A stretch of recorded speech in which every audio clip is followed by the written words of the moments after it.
기증진피 넣었는데 나중에 경계가 보이는 경우는 저는 거의 없다고 봅니다. 그 이유가 그만큼 많이 줄어들어요. 흡수가 되고. 그리고 기증진피는 딱딱하지 않아요. 귀여운 거는 아무리 얇은 걸 넣어도 형태가 비칠 수 있어요. 진짜 별거 안 하는 경우에도. 근데 기증진피는 시간이 가면 갈수록 융화가 되고 점점 부드러워집니다. 그래서 제가 볼 때는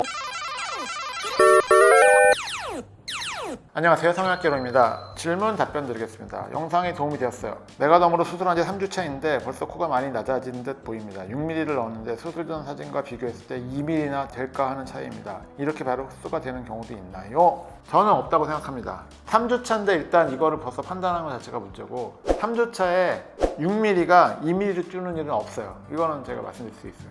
아마 많이 벗다가 좀 부기가 빠진 거 아닐까 생각되고요. 그래서 저는 거꾸로 얘기하면 메가덤이 3주차? 아니에요. 저는 한 달, 두 달째 꽤 예쁠 건데 줄어들 거 알고서 결정하시라고 항상 저는 강조해서 말씀드리거든요.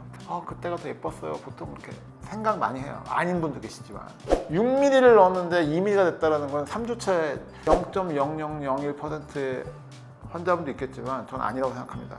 다음 질문이요. 23년도에 메가덤 콧대 넣었는데 저는 50% 흡수했어요. 저는 1년 지나고 추가로 넣었어요. 지인은 90% 남아있습니다. 저는 피부가 두껍고 지인은 피부가 얇아요. 지인은 실리콘처럼 높아요. 실리콘처럼 분필 같은 느낌도 없고 괜찮아요. 뭐 질문은 아니고 본인 저거 얘기인데 잘 설명해 주셨어요. 근데 본인이 본인 얼굴을 보는 거는 정말 객관적일 수가 없고 판단이 정확할 수가 없어요. 50% 흡수했어라고 했는데 모르겠어요. 그걸 어떻게 판단하셨는지. 항상 얘기지만 초반에 보이는 거는 붓기가 포함되고 막 여러 가지가 다 더해져 있는 거에서 빠지는 거기 때문에 본인이 판단하는 계산법이랑 또 다를 거예요. 1년 만에 추가로 넣었다는 얘기는 넣었으니까 된 거죠. 근데 이분 이제 설명이 있어요. 저는 피부가 두껍고 얇고도 있지만 코를 우리가 저희도 이제 박리라서 이렇게 뭐 어떻게 수술하잖아요. 열어가지고 눌리는 힘이라는 게 골격적인 거, 피부적인 거 이런 거랑 조금 관련이 있긴 해요. 그러니까 피부가 야들야들한 거는요 여유가 있는 경우가 있어요. 그러면은 이 피부 얇은 지인처럼 흡수율이나 모양에 약간 영향을 줄 수는 있다고 생각을 합니다. 거꾸로 피부가 뻣뻣하고 그래서 다시 이렇게 빵 누르는 느낌이 있으면 영향을 줄 수는 있겠다고 저도 생각을 합니다. 또 다른 질문인데 기증진피 흡수될 때 울퉁불퉁하지는 않나요?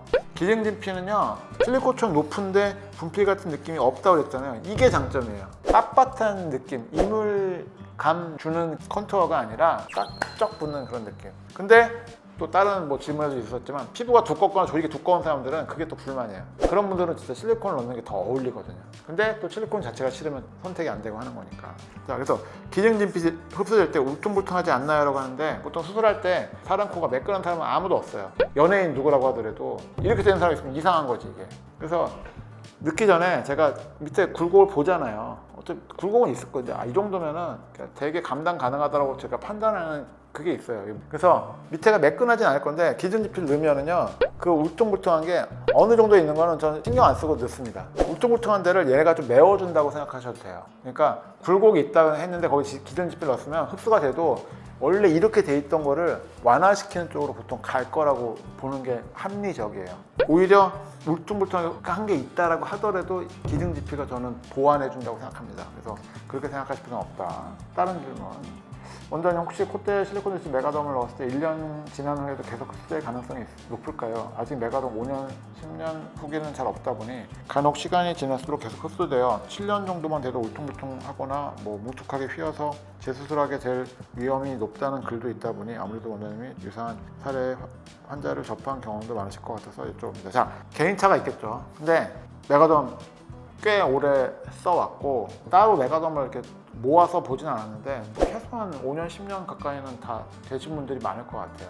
그리고 저는 보통 2년 정도 보자고 합니다. 빠지거나 가라앉는 느낌. 왜냐면 그것도 개인차가 있겠죠. 근데 1년보다는 조금 가는 경우가 있어요. 그래서 최악의 경우는 한 2mm 난다고 생각하세요 라고 얘기합니다. 하지만 5년, 7년, 8년 뭐 이렇게까지 계속 지속적으로 빠진다고 저는 보지 않아요. 너무 그렇게 넘겨 짚어서 걱정하실 필요는 없고 7년만 돼도 울퉁불퉁하거나 휘어서 뭐 재수술하게 될 위험성, 이게 왜 위험이죠? 처음부터 알고 하는 거예요.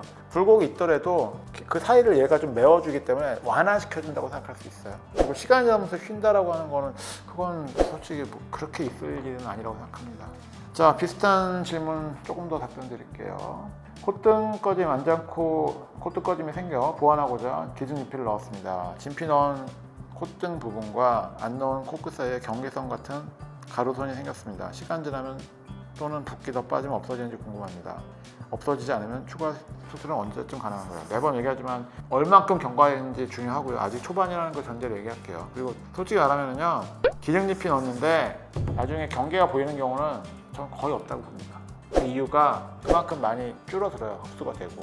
그리고 기증잎은 딱딱하지 않아요. 귀염거리는 아무리 얇은 걸 넣었어도 형태가 비칠 수 있어요. 진짜 별거 안 하는 경우에도. 기증지피는 시간이 가면 갈수록 융화되고 점점 부드러워집니다. 그래서 제가 볼 때는 없어질 가능성이 많다고 생각합니다. 다른 질문이요. 기증지피 썼는데 콧대와 코끝 연결 부위가 푹 꺼졌어요.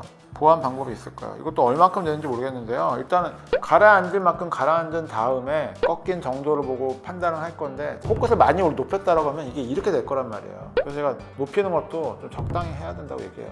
늑연고를 쓴다고 하더라도. 그리고 이거는 기증지피로 저는 해결 안 된다고 보기 때문에, 만약에 이게 각이 좀 어느 정도 생겼다라고 하면 이건 연골 필요합니다. 수술 시기는 최대한 이게 다 흡수되고 그리고 나서 남은 연골이 보이는지 생각해서 연결하는 거를 상의해서 결정하시면 좋을 것 같습니다. 감사합니다. 지금까지 성형외과론 조기원 원장이었습니다.